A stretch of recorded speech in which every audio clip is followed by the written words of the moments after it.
Mario Dandi dan Sane Lucas divonis kasus penganiayaan David hari ini.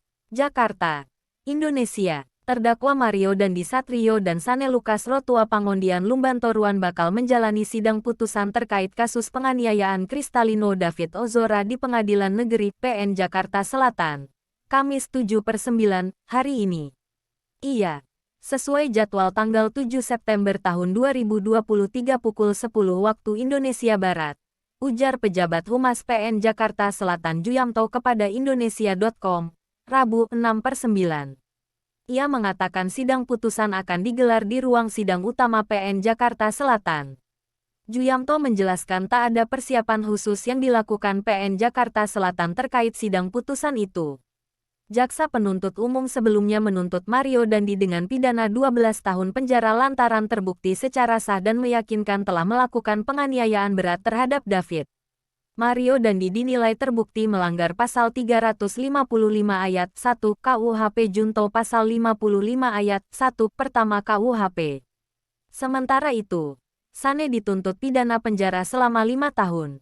Sane juga dinilai terbukti melanggar pasal 355 ayat 1 KUHP junto pasal 55 ayat 1 pertama KUHP.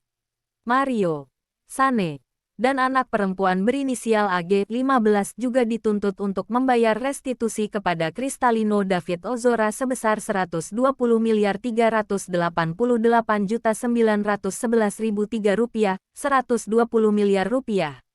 Jaksa menjelaskan apabila Mario tak sanggup membayar restitusi tersebut, akan diganti dengan pidana 7 tahun penjara.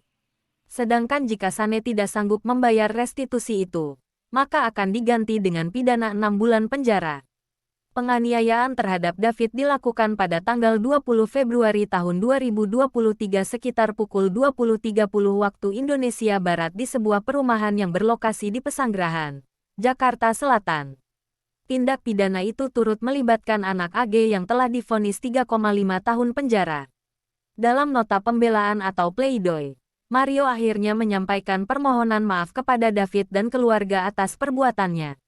Mario yakin kondisi David dapat pulih dengan mengutip salah satu ayat dari Alkitab. Ia menuturkan tak ada yang mustahil menurut Tuhan. Tangis Mario pecah saat meminta maaf kepada kedua orang tuanya di ruang sidang PN Jaksel itu.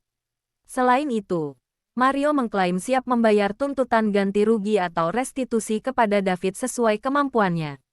Adapun Sane, dalam pledoinya, mengaku menyesal telah ikut menemani Mario menemui David kala itu. Ia pun mengaku hanya menjadi korban dalam kasus tersebut.